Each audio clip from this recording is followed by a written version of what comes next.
नमस्कार मैत्रिणींनो, पुन्हा एकदा अस्तित्वामध्ये तुम्हा सर्वांचं खूप खूप स्वागत आहे. आणि आज जास्त वेळ न घेता मी लगेच पुढील भागाला सुरुवात करते. तर मैत्रिणींनो, आपण आलो होतो की माझं शॉप चांगलं चालायला लागलं आणि मी तिथे बरंचसं काही सामान ठेवलेलं होतं. परंतु एक मी मोठं स्वप्न बघत होते माझं शॉप चालू असतानाच. कारण जसं माझ्या मिस्टरांनी माझं स्वप्न साकार केलेलं होतं, मला एक लेडीज टेलरवरून त्यांनी फॅशन डिझायनर बनवलेलं होतं. तसंच मला माझ्या मिस्टरांना डायव्हरवरून एक ट्रॅव्हल्स कंपनीचं मालक बनलेलं बघायचं होतं.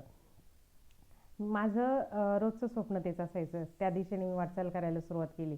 परंतु ते स्वप्न साकार करणं इतकं सहज सोपं नक्कीच नव्हतं. आणि अशातच मी मागच्या भागामध्ये तुम्हाला एक गोष्ट प्रकर्षाने जी सांगायची राहून गेली ती आधी सांगते आणि मग पुढच्या कहाणीला सुरुवात करते. तर जेव्हा मी तुम्हाला सांगितलं की मी साईज्योतमध्ये राहत होती, त्यावेळी जोशी काका आमच्यासमोर राहत होते आणि जोशी काका इंडियन सिक्युरिटी प्रेसला होते जॉबला. तर त्यांच्याकडे त्यांचे मित्र, अगदी घनिष्ठ मित्र त्यांचे येत असत. त्यांचं नाव होतं दत्तात्रय दळवी. आणि ते एकदा दोनदा ज्यावेळेस त्यांच्याकडे आले त्यावेळेस मी तिथं जोशी काकांच्या इथं बसलेली होती मावशींशी गप्पा मारत. आणि अचानक दळवी काका आले आणि मग मी बसलेली होती. तर मग मी तसंच थोडंसं बोलले त्यांच्याशी, म्हणजे जोशी काकांशी बोलत होते. दळवी काका माझं बोलणं ऐकतच होते, फक्त काही बोलले नाही. आणि मग विचारलं कोण आहे ही मुलगी. तर जोशी काकांनी सांगितलं की नवीनच आमच्यासमोर राहायला आलेली. बोलले ठीक आहे, ओके. आणि नेक्स्ट टाईम जेव्हा दळवी काका आले त्यावेळेस ते पुन्हा मी तिथेच बसलेली होती. तर ते आले आणि मी उठून जायला लागली की बा यांचं पर्सनल काही बोलायचं असेल आणि आपण कशाला मध्ये थांबायचं, म्हणून मग मी उठून जायला निघाली. तर ते दळवी काका मला बोलले, नाही नाही अगं बस ना पोरी, तुझं बोलणं मला खूप आवडतं, खूप गोड बोलतेस तू. तर मला विशेष वाटलं. तर मी हसली आणि म्हटलं नाही काका चालू द्या तुमचं बोलणं, येते मी. अगं नाही गं पोरी बस म्हणे, काही हरकत नाही. आणि त्यांनी ज्यावेळेस तोंडातून शब्द काढला नाही, नाही गं पोरी बस तू, तो पोरी हा शब्द मनाला एकदम असा स्पर्श करून गेला. आणि असं वाटलं की आपलं कोणीतरी अगदी जवळचं, रक्ताचं नसू देत पण कोणीतरी खूप जवळची व्यक्तीने आपल्याला पोरी म्हणून संबोधलं आहे. आणि एक अटॅचमेंट त्या शब्दामध्ये होती. आणि त्या दिवशी मला त्यांनी जे पोरी म्हणून संबोधलं त्यानंतर ते येत राहिले आणि गप्पा होत राहिल्या आमच्या.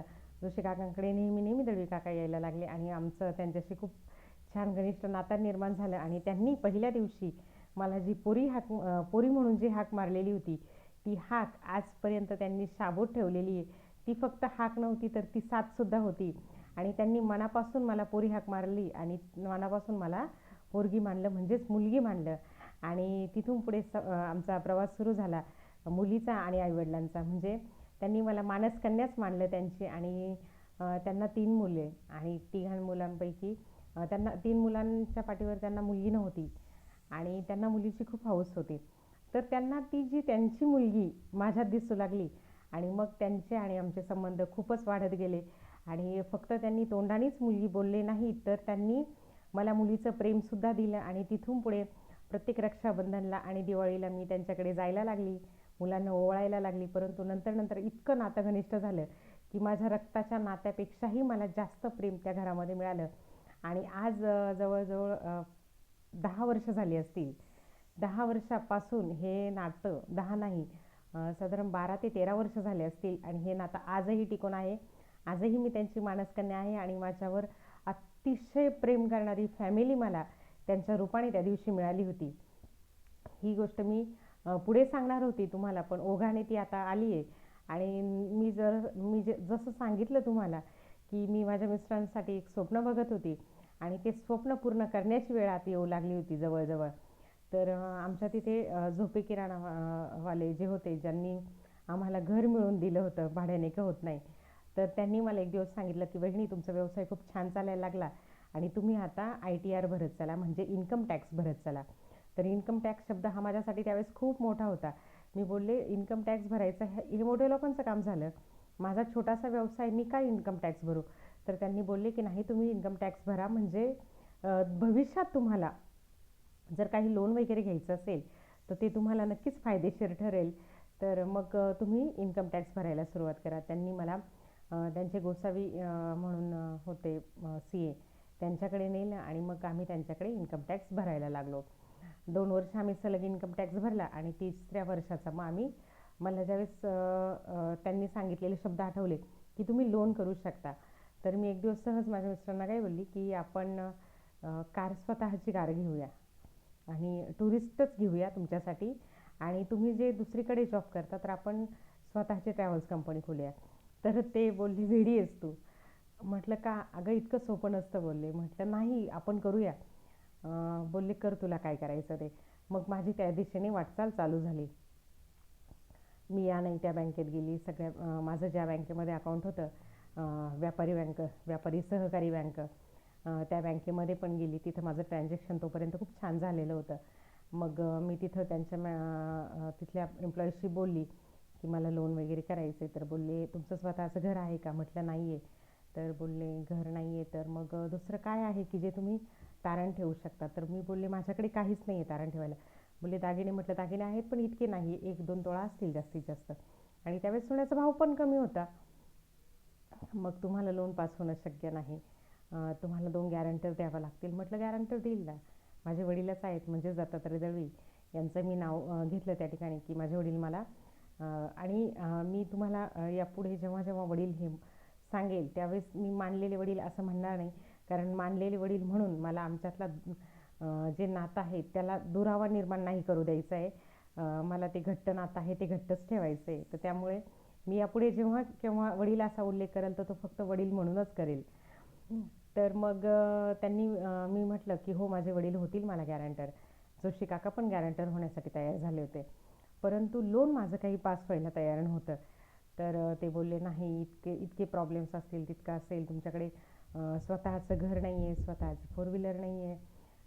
तर म्हटलं अहो 4 व्हीलर घ्यायची आहे म्हणून तर लोन करायचं ना, पण अशी काहीतरी तुमच्याकडे प्रॉपर्टी हवी की जी तुम्हाला बँकेला तारण देता येईल.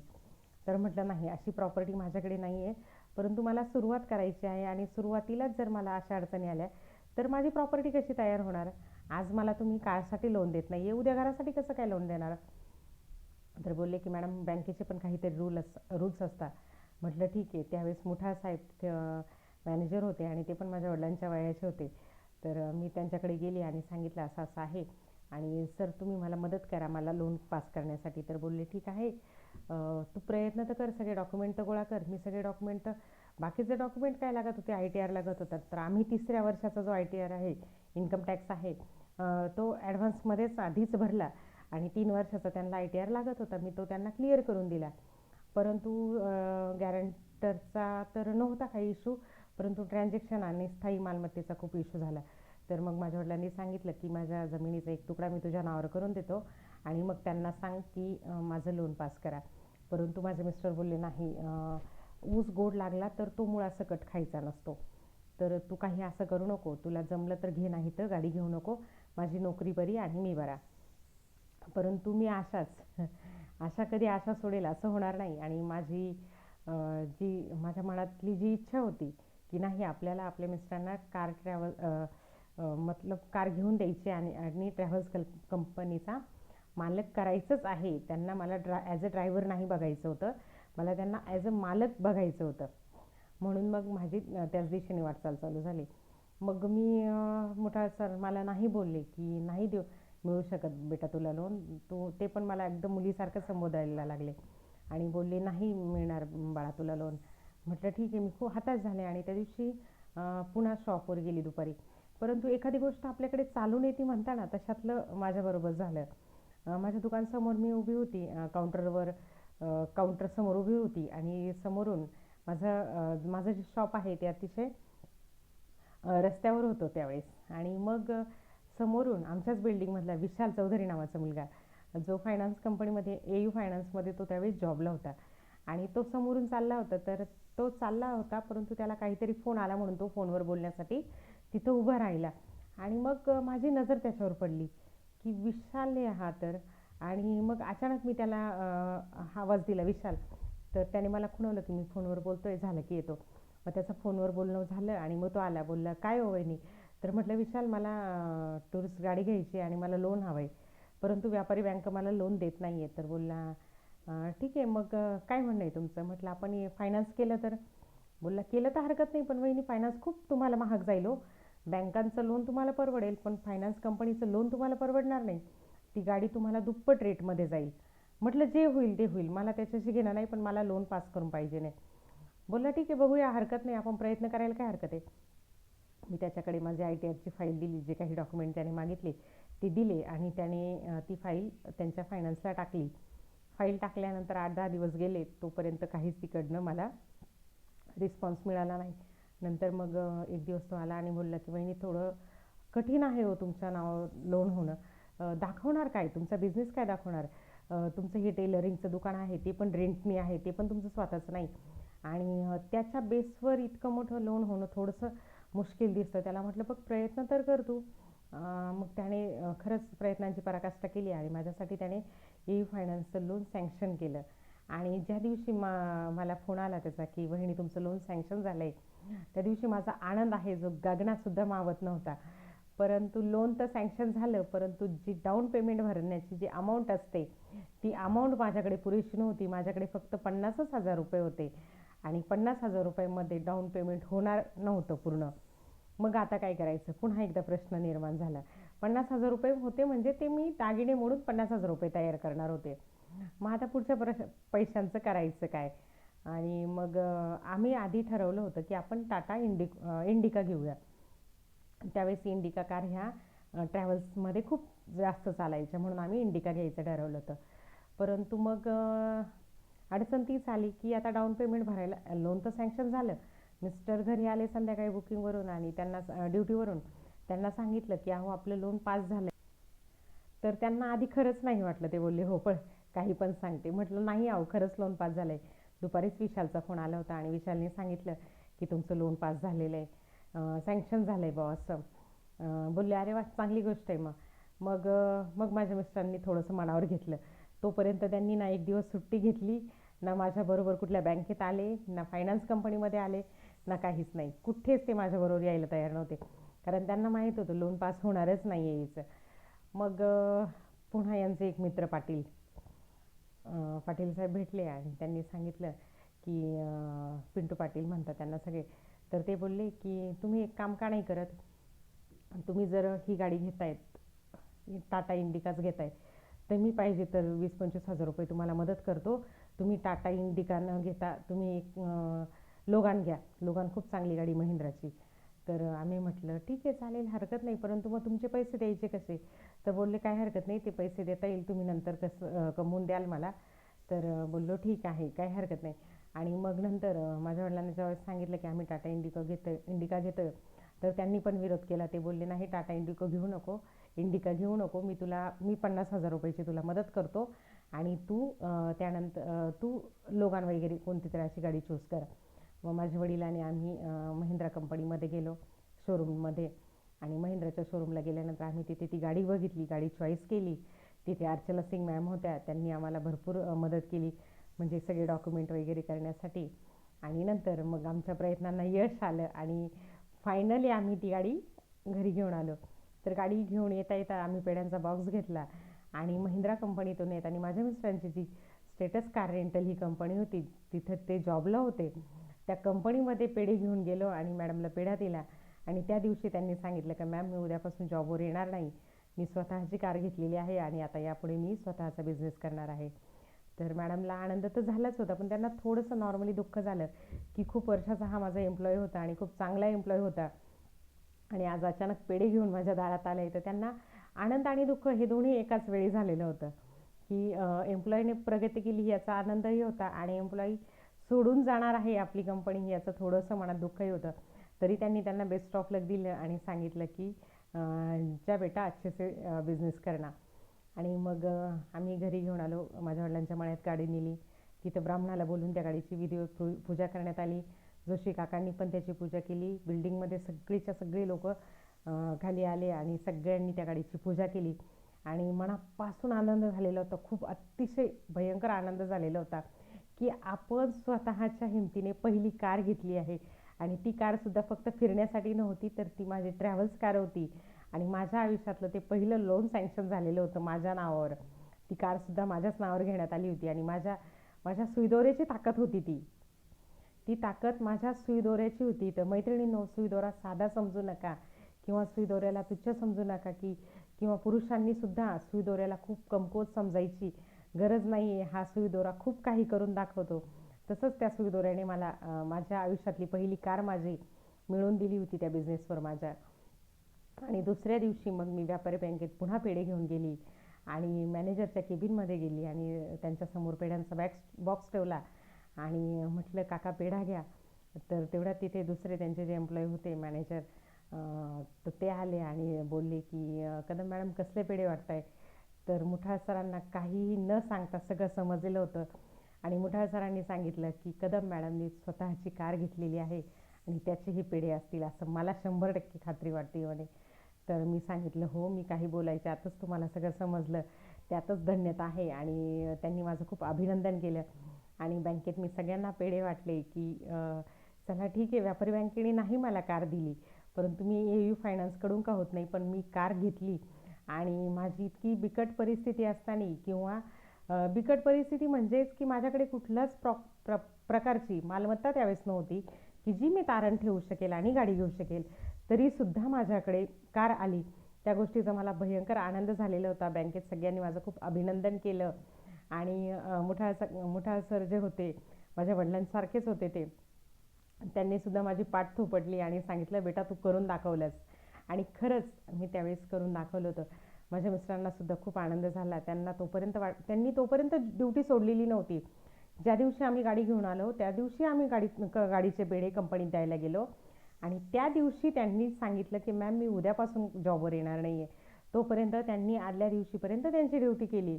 ते बोलले, तुझी जी कार आहे ती शाश्वत नाही आहे, मिळेल की नाही मिळेल माहीत नाही, पण माझी जी ड्युटी आहे, माझी जी रोजीरोटी आहे ती माझी शाश्वत आहे आणि तिच्यावर मला 100% खात्री आहे. माझ्यावर त्यांना खात्री नव्हती अशातला विषय नव्हता, परंतु जोपर्यंत ती वस्तू माझ्या दारात येत नाही तोपर्यंत त्याबद्दल काहीच खरं वाटत नव्हतं आम्हाला. आणि मग आम्ही अशा प्रकारे गाडीचा खूप आनंद साजरा केला. माहेरी गेलो, सासरी गेलो, तिथे दोन्ही ठिकाणी माझी गाडी ओवाळण्यात आली. आमच्या बऱ्याच माझ्या चुलते माझ्या गावात राहतात, त्यांच्याकडे पण गेलो. सगळ्यांना तो दिवस म्हणजे खूप आनंदाचा होता आमच्या घरच्यांसाठी. आणि मग तिथून प्रवास सुरू झाला तो आशाच ट्रॅव्हल्सचा. आम्ही आशाच ट्रॅव्हल्स नावाने त्या ट्रॅव्हल्स कंपनीची स्थापना केली आमच्या, आणि पहिली गाडी आमच्या ट्रॅव्हल्स कंपनीमध्ये आली आणि मग सुरुवात झाली आशाच ट्रॅव्हल्सला. आशाच टूर्स अँड ट्रॅव्हल्स तिथून पुढे सुरुवात झाली. नंतर आम्ही जस्ट डायलवर सुद्धा आमचं बुकिंग केलं आणि जस्ट डायलवरून सुद्धा आम्हाला मग माझ्या मिस्टरांना बुकिंग यायला लागल्या. आणि इतके कष्ट केले माझ्या मिस्टरांनी त्यावेळेस. ते बोलायचे की मी कार रेंटल कंपनीमध्ये असताना रक्ताचं पाणी करतो आणि कंपनीला फायदा करून देतो, तर आता तर माझी स्वतःची कार आहे आणि मग मी स्वतःच्या कारवर का नको करायला. खूप कष्ट घेतले माझ्या मिस्टरांनी. अक्षरशः पहाटे जर ड्युटीला गेले पहाटे 4 वाजता, रात्री 12-1 वाजता यायची. पुन्हा दुसऱ्या दिवशी पहाटेची बुकिंग असली पुन्हा जायचे. त्यांचा जे सर्कल होतं, फ्रेंड सर्कल खूप मोठं होतं आणि त्यांचं जे नेटवर्क आहे ते सुद्धा खूप मोठं होतं. स्टेटस कार कंपनीमुळेच त्यांनी तिथे इतके वर्ष जॉब केल्यामुळे त्यांना भरपूर सगळी माहिती होती.